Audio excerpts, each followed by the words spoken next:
It's Thursday morning, and in Lebanon, Tennessee, the Fakes and Hooker Lumber Company is taking delivery of a boxcar of 2x4s. Meanwhile, just outside Nashville, steel bridge work is being transferred from railroad flat cars to trucks for the final leg of its journey to a highway construction project. 100 miles to the east in Cookeville, a train crew is picking up a load of scrap iron for delivery to a recycling plant.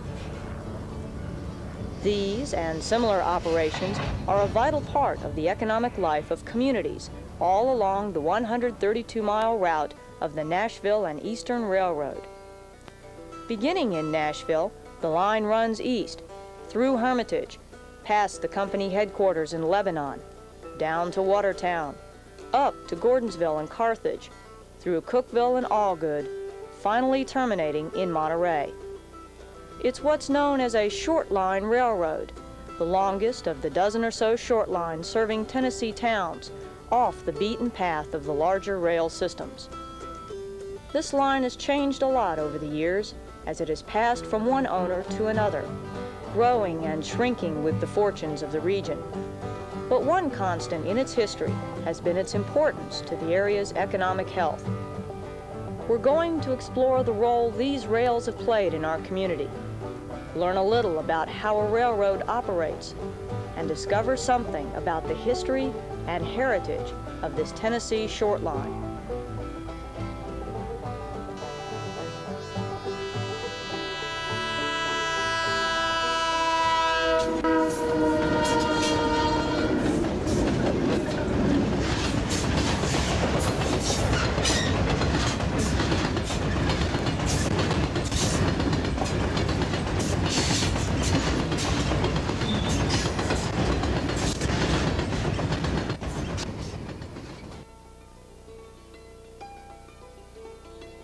The history of the Nashville and Eastern goes back to 1869, when the first railroad was built through Lebanon. The ambition of those early entrepreneurs is revealed in the name they gave their line, the Tennessee and Pacific. Unfortunately, it only got as far as Nashville.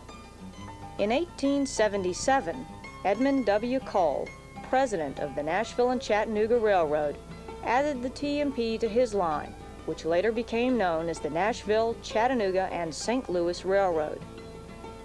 Based in Nashville, the NC and St. L eventually grew to operate 92 locomotives and more than 2,500 freight and passenger cars over 650 miles of track. Meanwhile, the Nashville and Knoxville Railroad was established between Lebanon and Knoxville.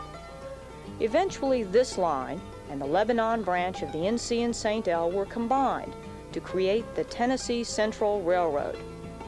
The Tennessee Central gave Billy Cawthon his first taste of railroading.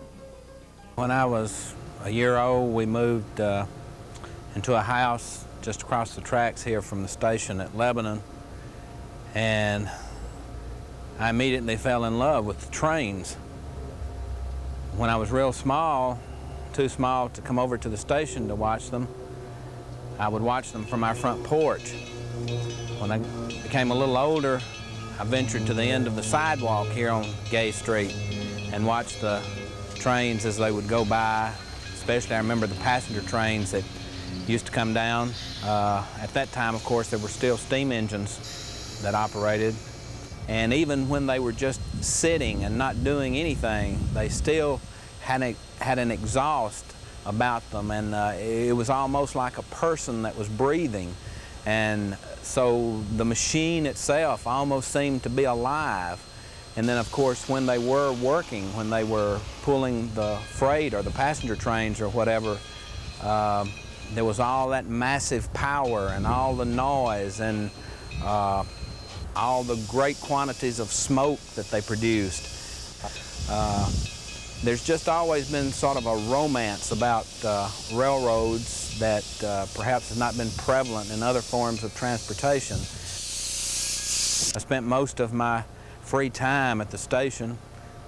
In the summertime when I was out of school, I just practically lived over here, watching the trains and The crews at different times would let me get up on the locomotive and ride around with them while they were performing switching operations here in Lebanon. It's just generally been a fascination for trains just about all my life. After the Tennessee Central went bankrupt in 1968, the Louisville and Nashville Railroad took over the old line. Under L&N, the railroad continued to play a major role in local industries. Well, there are many of us along the line who receive most of our major ingredients by rail. And if it isn't a case of whether you couldn't get it or not, it's just the fact that if you did not have the rail option, your transportation costs would most likely be prohibitive. And to say that, well, you couldn't operate, you'd have to move, that depends on a lot of things, and I wouldn't want to say that exactly, but it would make it very difficult to be competitive in whatever line you're working in. We receive our major ingredients, which in this case are corn syrup and sugar, in bulk. That is, in a hopper car or a tank car. And we receive on a regular basis shipments out of the Midwest or the Gulf Coast area, depending upon where they're coming from, of course. And without that, we would have to rely solely on truck delivery. Now, we're equipped to take truck delivery, but the cost of that is substantially higher than rail. We don't like to say we have to raise your prices, but that's what it amounts to in the end. And you would be certainly at a less competitive position than you are now. The railroad gives other industries a competitive edge by shipping their finished products. For example, at Mid-South Stone in Gordonsville, crushed stone is shipped by both truck and train. A truck like this can haul about 20 tons of product. On the other hand, railroad hopper cars like these hold about 100 tons each. The trains that pull out from here every week are typically 50 cars long, carrying 5,000 tons or 10 million pounds of rock in a single trip. That's the equivalent of 250 trucks. The railroad offers substantial savings of fuel, time, and manpower, as well as a reduction in the wear and tear inflicted on our roads by heavy-laden trucks. Everything along the line continued to run smoothly until 1986, when the railroad's future was suddenly cast in doubt. The newly streamlined Chessie System Railroad, or CSX, which had acquired L&N, decided that it had no use for the marginal traffic of the old Lebanon branch. L&N at that point, or CSX as they evolved to, decided they were going to abandon the line. Now, they had that authority to abandon the line if they were not making a profit, and that was given to them by Congress. And it's not difficult to show that you're not making a profit almost anything that you're doing. For CSX, abandonment was a simple question of profit and loss, but their decision to cut service to the area produced a wave of concern that spread beyond the local level to the State Department of Transportation. State officials viewed the situation from a broader economic perspective.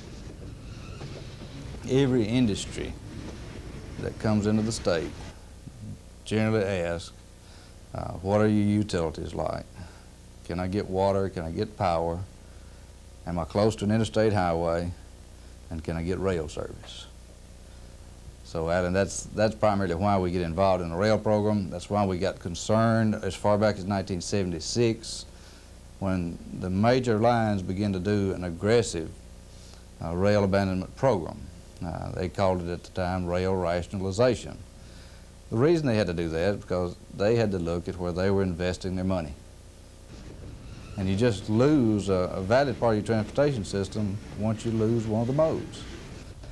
We worked to see if there were enough shippers, enough volume, enough interest, local interest, for the railroad to come together in some other fashion that it could become a profitable enough railroad for service to be retained in in that four-county area, which comprises Putnam, Smith, Wilson, and Davidson counties.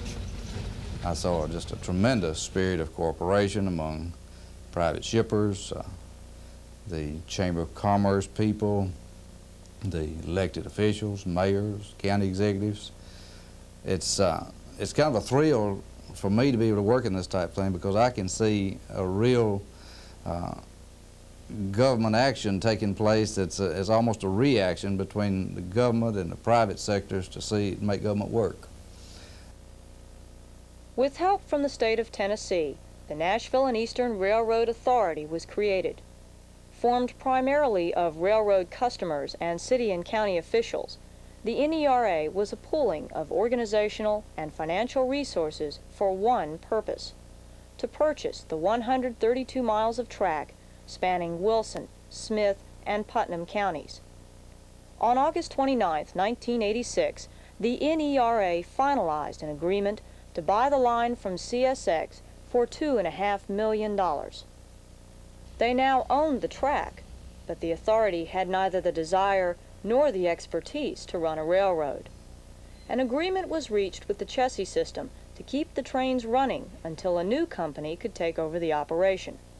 Hohorst Marine of Rumson, New Jersey was brought in to establish the new Shortline. Leroy Kennedy brings nearly 50 years of railroading experience to his position as general manager of the Nashville and Eastern. And try to make it profitable. So the big question is, well, why can we make it profitable when they had difficulty making it profitable? And I think the answer to that is that we have less restrictions on a short line. We have different employee arrangements, and we operate with smaller crews. And make a long story short, we feel that we perhaps more efficient, a smaller operation, very much like a small feeder airline feeding the major trunk lines. The task confronting Kennedy and the new railroad was formidable. Within a short time, and with limited funding, they would have to hire a skilled staff, establish policies and procedures for operation, and acquire all the equipment needed to maintain and run a self-contained freight transportation system. From the very beginning, the Nashville and Eastern made economy a guiding principle. Good motive power is the heart of a successful railroad, but at a cost of nearly $1 million each, new locomotives were beyond the fledgling company's reach.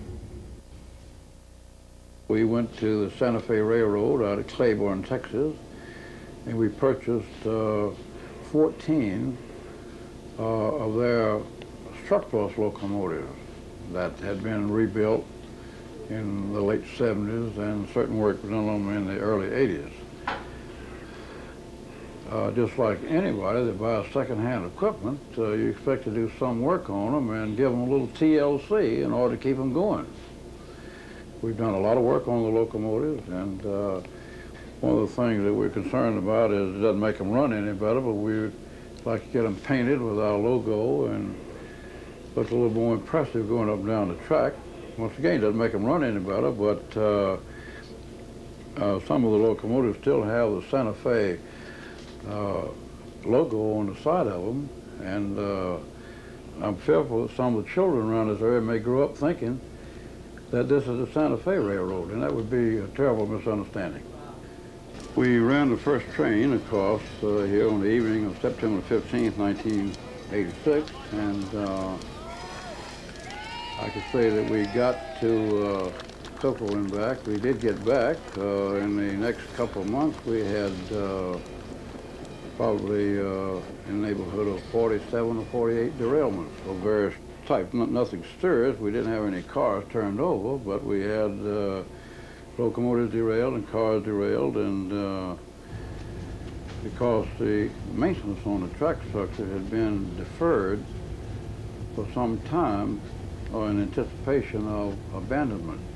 If you're going to abandon a railroad property, you certainly don't spend a lot of money maintaining it.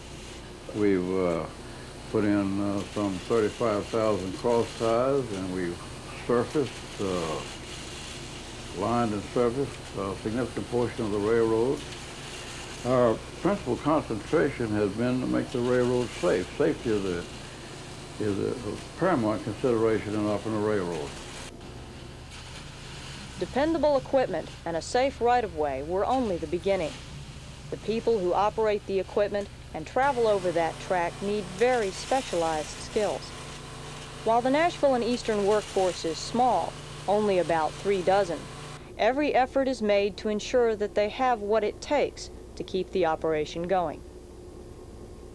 We have in-house training programs for railroad-related subjects such as air brakes, locomotive diesel engines and electrical systems, track work repair courses, and just general courses in mathematics and other things that would be intended to upgrade the individual education skills of our employees. Now, these people go to these classes periodically, and when they successfully complete a course, they receive an incremental raise in pay.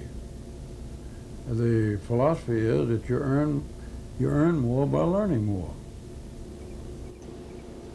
On a short-line railroad, it's not possible to have a staff of extra people available, so all of our people require some degree of cross-training so that they can be used on this job or that job or whatever. They become more valuable when they learn various skills.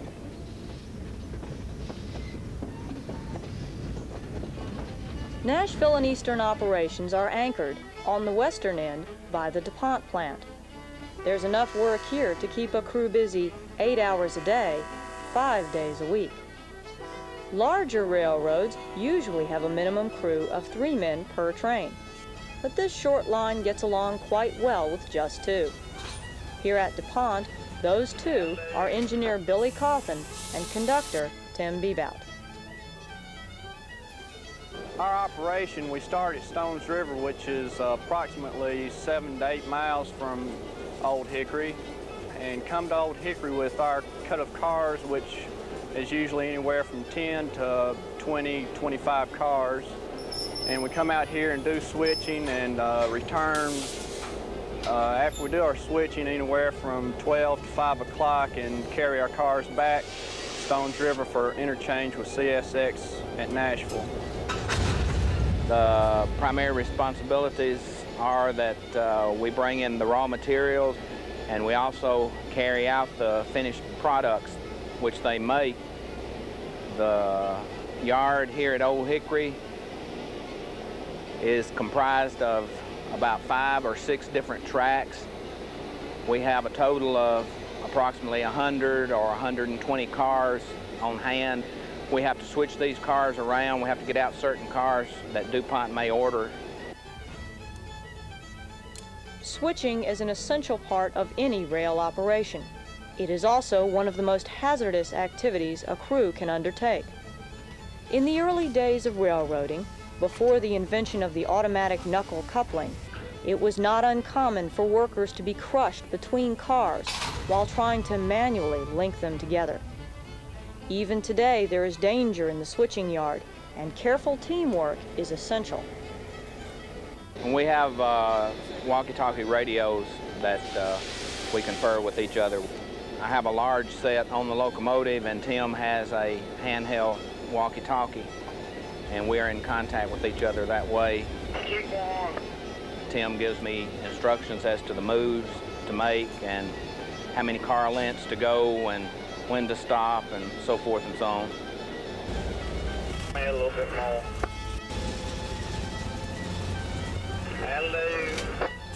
The reason for switching is to get the cars in the correct positions for loading and unloading. With the cars carry different commodities. Tank cars carry methanol, and acetic acid is a primary thing out here at Old Hickory, and the covered hopper cars carry the finished product, which is called flake, which is a small plastic-like pellet that is used in different products such as Coke bottles, plastic Coke bottles, and rug backing and so forth. DuPont is one of the line's biggest customers, but Nashville and Eastern service is not limited to big accounts like this. Ironically, one of the line's smallest customers, Trinity Gas, is right next door to giant DuPont. During the summer, traffic at Trinity can be as little as 1 tank car per month, a sharp contrast to the high volume handled across the street. Small companies like Trinity are typical of short lines. These are the little guys who can't be profitably served by a mainline rail system, which is geared for moving large volumes of freight over long distances. But while they may seem insignificant to the large carriers, these industries are vital to the economic health of their home communities. Short-line railroads like Nashville and Eastern, lean, flexible, and responsive to their customers' needs, can carry out the short-haul operations required by such companies and make a profit in the process. The Chessie system, however, also profits from the business of this 3-county area. Whenever raw materials must be brought in from another part of the country, or finished products must be shipped beyond the limits of the short line, CSX provides the necessary service. In these cases, Nashville and Eastern acts as the middleman, taking responsibility for all the details the larger company cannot manage profitably. It's a close and mutually beneficial relationship between big and small business. The situation here is not unique. It is only one example of a trend that illustrates the health and diversity of America's rail industry. The thing that the railroads have been doing in the last few years is, on the one hand, they've decentralized some by spinning off many of the branch lines. And then they become the mainline carrier, and that branch line becomes a customer. They just pick up a string of cars and move on with it. That's helped them to get rid of a lot of mileage that they had to maintain, had to manage. On the other hand, they've centralized some, because if you remember a few years ago, you heard about L&N, and then you heard about Seaboard, then you heard about CSX. Well, all of these have been mergers that have taken place that have added a tremendous amount of mainline mileage into one company. So in that aspect, they've centralized. They have one management team, and they're also competitive with barge lines, trucking, and other things across a lot broader area of the country. Here in Tennessee, everyone benefits from the change. Railroad customers have a local company that provides better service. CSX is left free to do what it does best. And the local economy gains a new industry, the short line itself, which employs local people and buys most of its supplies from local vendors. In 1986, the newly formed short line inherited 66 customers from CSX. Today, Nashville and Eastern serves about 80 clients, and the list continues to grow. But even as the freight business prospers, railroad managers look ahead to the possibilities of developing passenger service. You can only drive into Nashville at a certain rate of speed with the traffic conditions.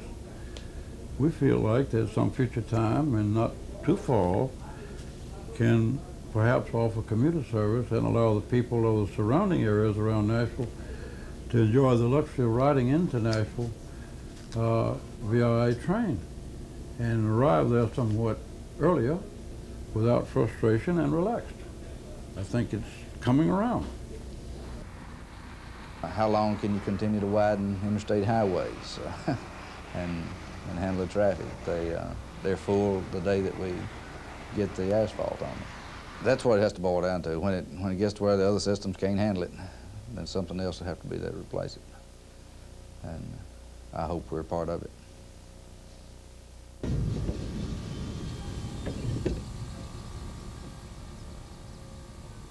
By cutting out bureaucratic fat, streamlining operations, and applying the old-fashioned work ethic, always with their attention focused on the customer's needs, the Nashville and Eastern team exhibits a concern for service that has become rare in recent years.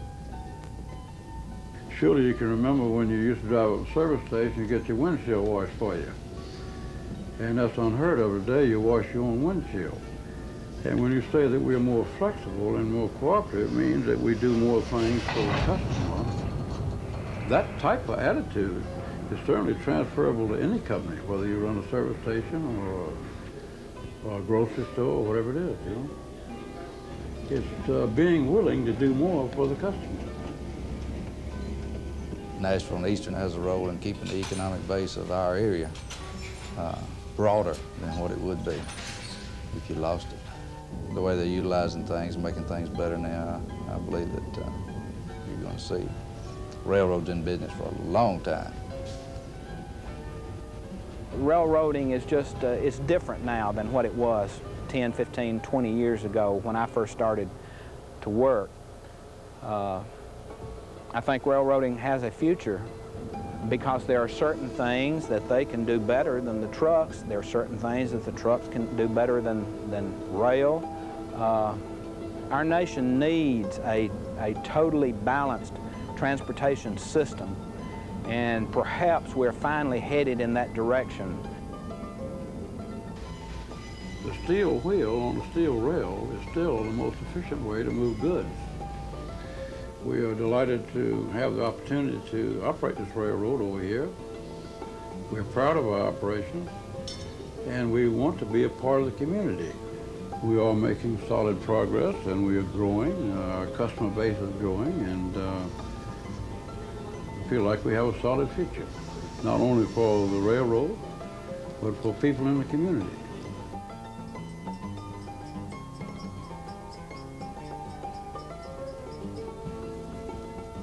Billy Cawthon is still riding the rails as products flow from local industries, and the trains continue to roll.